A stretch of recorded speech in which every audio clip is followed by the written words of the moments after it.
Welcome to another, not an episode of Sarah's unsolicited thoughts and opinions recorded on her drive home from daycare drop-off. Today, I'm talking about communication and specifically the advice women are given to de-feminize our communication or communicate with more power. I'm listening to an actually amazing audiobook by the author Tara Mohr called Playing Big. Truly great audiobook. Highly recommend it for any woman out there who's interested in manifesting their wildest dreams. But I may recommend you skip chapter 8 on communication.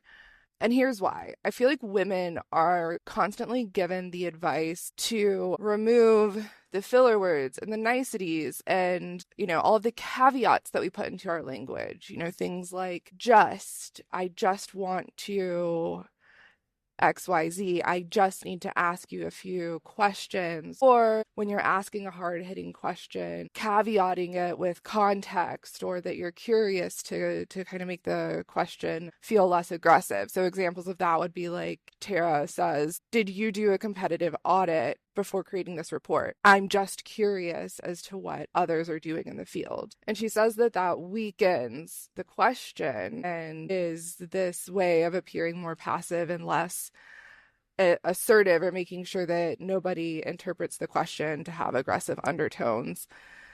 And there are so many other ways that women speak or write that softens our asks. And this is perceived as playing small. And I think that can be true. This is very much a yes and moment. Yes, if you are constantly apologizing, talking, with ambiguity, not being direct, holding back, overthinking your words, you're absolutely wasting your time and making yourself appear smaller. One of the things that I am particularly passionate about is not apologizing. Say sorry when you've done something wrong and you're sincerely apologetic about it. But other than that, you should never say sorry at all. You have nothing to be sorry for. You do not need to apologize for your existence on this planet or your seat at the table. But other than that, some of these other language tools that are specifically used by women, I think are very powerful. And honestly, I'd love to see them adopted by men. And here's why. In corporate business land, we value the masculine, direct approach because it is perceived as powerful. It is perceived as powerful. But that power comes from blind faith in the power of your leader, or fear. Fear might sound like a very big word. I'm not afraid of my boss. I'm not afraid of the head of sales. But if you sit with the overall feeling and vibe of that type of communication, it's very much or else, have you done a competitive audit? If you didn't, subtext of the text, if you didn't, then you're stupid and you need to go handle that immediately. Shame on you. Answering no to that question is going to make you look like an idiot. And that shouldn't be the case. And I don't think the primary hypothesis or statement of that whole example is scared people don't do their best work. Blind faith does not get your best work out of people.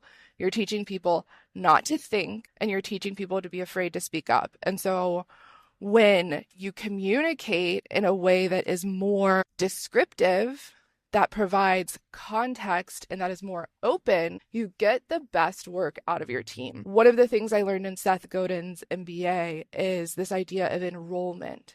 The best leaders are focused on getting the people who follow them enrolled in the project such that if that leader stepped out, the project would continue without them exactly as the original vision or intention was created. They're enrolled, and so they don't need somebody behind them driving them or somebody in front of them pulling them along. Your teammates are excited and enrolled and making it happen out of their own free will. And the way that you create enrollment within your team is by being open, inviting disagreement, inviting questions, and explaining the intentions behind your behaviors as a leader. It pretty much constantly I have this story in my head that I'm a bad teacher. I'm not a good teacher because I have a really hard time describing the steps I go through in abstract to do a thing.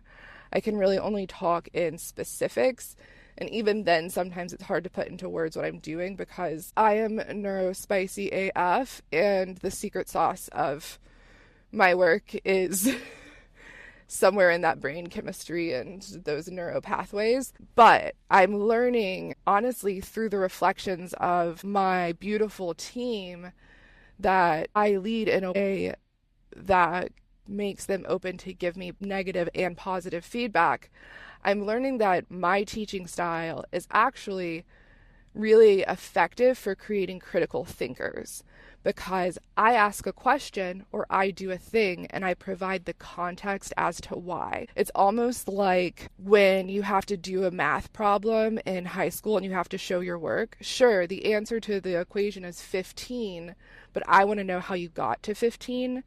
The way that I communicate direction to my team or I communicate decisions both up and down the organization is I lead with that bottom line up front. The answer is 15. Here's how we got there. And then I provide the descriptors behind. And so you can reverse engineer that type of communication to understand how I thought through the process and how I got to the final conclusion. And if you've seen anything that Orem does, you know that our final conclusions, the things that we create, are not obvious answers. It is a huge swing to go to your leadership and say, hey, I know you wanted us to show up at Inbound this year. Typically, folks are going to do an executive dinner. Yes, we agreed with that. Here's how we recommend showing up. We want to host a dumpster fire event at a rundown fire station. What? If you were deploying the communication style of just power and period, end of sentence, that's not going to work.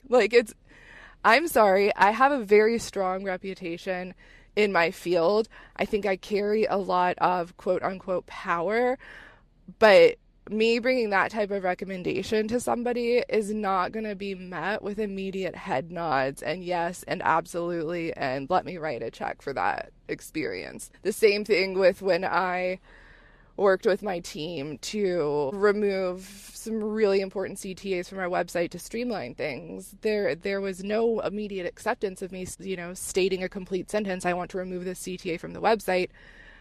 We had to show our work.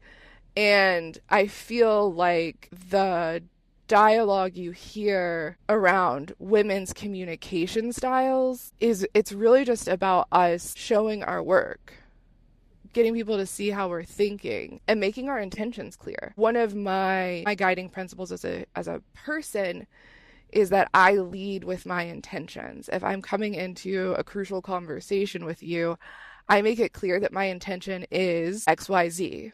Typically, my intention is going to be to raise an issue and figure it out together. My intention is not to have an us versus them conversation, a me versus you conversation. My intention isn't to blame anyone, for example. And stating our intentions up front is really, really important. It disarms the people around you. And I think that that's the magic of feminine communication styles, which men can adopt too.